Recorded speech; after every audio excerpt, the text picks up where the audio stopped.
नमस्कार, आप देख रहे हैं इंडिया पब्लिक न्यूज़। मां शारदा देवी मंदिर में कथावाचक पुरोहित का कार्य कर रहे ब्राह्मणों ने खटखटाया कलेक्टर का दरवाजा।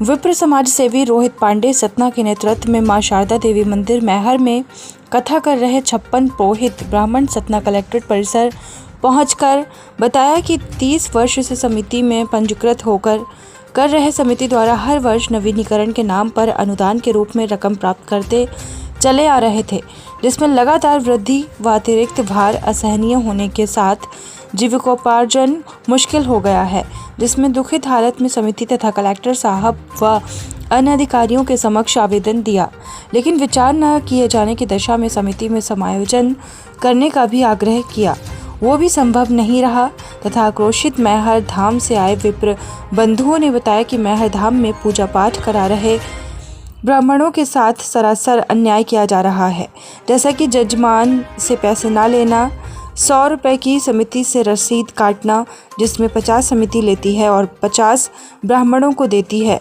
एवं ब्राह्मणों के ही द्वारा पूजा सामग्री एवं अन्य सामान उसी 50 रुपये में उपलब्ध कराने की शर्त रखी गई है। अभी हालात में ब्राह्मणों की जीविका चले तो चले कैसे, घर चले तो चले कैसे, बच्चे पालें तो पालें कैसे, जिसमें 56 ब्राह्मणों में 30 ब्राह्मणों को ही महीने में कथा मिल पाती है, बाकी ब्राह्मण बिना कथक के यही घर लौट जाते हैं। ऐसे में जीवन यापन करना असंभव हो गया है और ब्राह्मणों के साथ न्याय करने के लिए कोई आगे नहीं खड़े हो पा रहे हैं। विप्र समाज सेवी रोहित पांडे ने कहा कि अगर मां मैहर धाम में पूजा पाठ कर रहे पुरोहितों के साथ अन्याय पर तुरंत रोक नहीं लगाई गई तो हम समस्त जिले भर के विप्र बंधु आंदोलन हेतु बाध्य होंगे। ये आज माननीय सतना कलेक्टर साहब के यहाँ 56 पुरोहित जो आपके शारदा नगरी धाम में बैठते हैं और 56 ब्राह्मण जो कथावाचक हैं, कथा सुनाकर अपने घर का पेट और बच्चों का पालन कर रहे हैं, है ना, कहें तो। और मतलब ये एक गंभीर विषय भी है कि समिति द्वारा, ठीक है, सारी चीज़ें, ये परेशानियाँ ये हैं कि भाई आप 56 ब्राह्मण हैं तो 30 दिन में 30 कथा जो सुना रहे हैं 30 ब्राह्मण, उनको जो है 30 खाली चले जाते हैं, 30 खाली चले गए, 30 लोगों को ही कथा मिल पाती है ना। 30 लोग बेचारे क्या करें, वो अपना बच्चे और परिवार कैसे पालें, ये एक गंभीर विषय है। दूसरी चीज़, समिति के द्वारा ये कहा गया है कि ना ही आप पैसा मांग सकते हैं और समिति के द्वारा भी आधा पैसा लेके आपको आधा 50 रुपया दिया जाता है, 100 रुपये की रसीद पड़ती जी। ब्राह्मण का कार्य ही है सर्वे भवन्तु सुखिनः सर्वे सन्तु निरामया।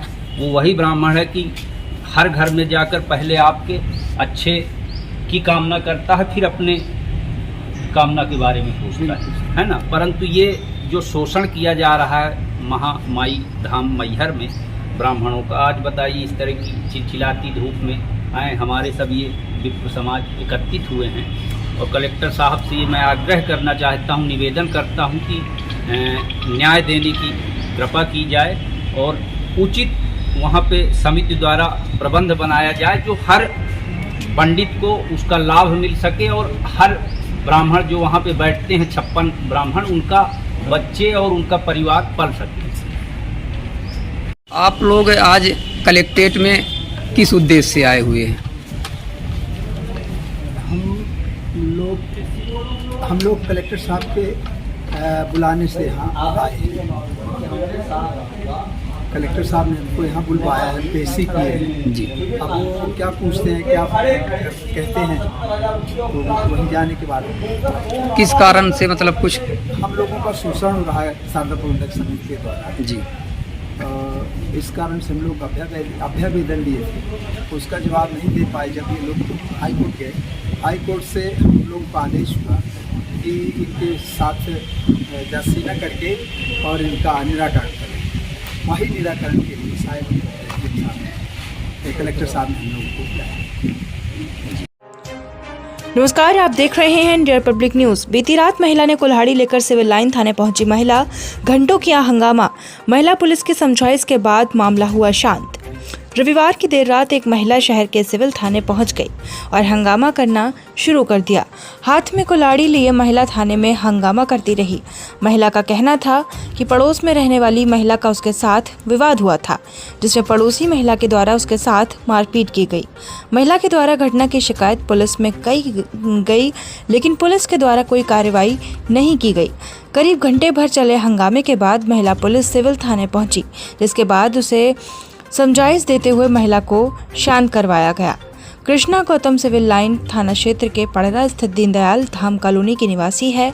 महिला का कहना था कि रविवार की शाम पड़ोस में रहने वाली महिला के साथ उसका विवाद हुआ था, जिसकी शिकायत उसके द्वारा पुलिस में की गई थी, लेकिन पुलिस के द्वारा कोई कार्रवाई नहीं की गई। रविवार की रात तकरीबन 9 बजे महिला के हाथ में कुल्हाड़ी लेकर सिविल लाइन थाने पहुंच गई और हंगामा करना शुरू कर दिया। हाथ में कुल्हाड़ी के लिए महिला को थाने में देखकर पुलिस होश उड़ गए। पुलिस ने किसी तरह महिला के हाथ से कुल्हाड़ी लेकर अपने पास रख लिया, जिसके बाद महिला थाने के बाहर बैठकर हंगामा करने लग गई। ये आज माननीय सतना कलेक्टर साहब के यहाँ 56 पुरोहित जो आपके शारदा नगरी धाम में बैठते हैं और 56 ब्राह्मण जो कथावाचक हैं, कथा सुनाकर अपने घर का पेट और बच्चों का पालन कर रहे हैं, है ना, कहें तो। और मतलब ये एक गंभीर विषय भी है कि समिति द्वारा, ठीक है, सारी चीज़ें, ये परेशानियाँ ये हैं कि भाई आप 56 ब्राह्मण हैं तो 30 दिन में 30 कथा जो सुना रहे हैं 30 ब्राह्मण, उनको जो है 30 खाली चले जाते हैं, 30 खाली चले गए, 30 लोगों को ही कथा मिल पाती है ना। 30 लोग बेचारे क्या करें, वो अपना बच्चे और परिवार कैसे पालें, ये एक गंभीर विषय है। दूसरी चीज़, समिति के द्वारा ये कहा गया है कि ना ही आप पैसा मांग सकते हैं और समिति के द्वारा भी आधा पैसा लेके आपको आधा 50 रुपया दिया जाता है। 100 रुपये की रसीद जी। ब्राह्मण का कार्य ही है सर्वे भवन्तु सुखिनः सर्वे सन्तु निरामया। वो वही ब्राह्मण है कि हर घर में जाकर पहले आपके अच्छे की कामना करता है, फिर अपने कामना के बारे में सोचता है ना। परंतु ये जो शोषण किया जा रहा है महामाई धाम मैहर में ब्राह्मणों का, आज बताइए इस तरह की चिलचिलाती धूप में आए हमारे सब ये विप्र समाज एकत्रित हुए हैं। और कलेक्टर साहब से ये मैं आग्रह करना चाहता हूँ, निवेदन करता हूँ कि न्याय देने की कृपा की जाए और उचित वहाँ पे समिति द्वारा प्रबंध बनाया जाए जो हर पंडित को उसका लाभ मिल सके और हर ब्राह्मण जो वहाँ पे बैठते हैं 56 ब्राह्मण, उनका बच्चे और उनका परिवार पल सके। आप लोग आज कलेक्ट्रेट में किस उद्देश्य से आए हुए हैं? हम लोग कलेक्टर साहब के बुलाने से यहाँ आए। कलेक्टर साहब ने हमको यहाँ बुलवाया है, पेशी की है जी। अब वो क्या पूछते हैं, क्या कहते हैं, तो वहीं जाने के बाद किस कारण से, मतलब कुछ हम लोगों का शोषण हो रहा है शारदा प्रबंधक समिति के द्वारा जी। इस कारण से हम लोग अभ्यावेदन लिए थे, उसका जवाब नहीं दे पाए। जब ये लोग हाईकोर्ट गए, हाईकोर्ट से हम लोग को आदेश हुआ कि इनके साथ जस्सी न करके और इनका निराकरण करें। वही निराकरण के लिए शायद कलेक्टर साहब ने हम लोगों को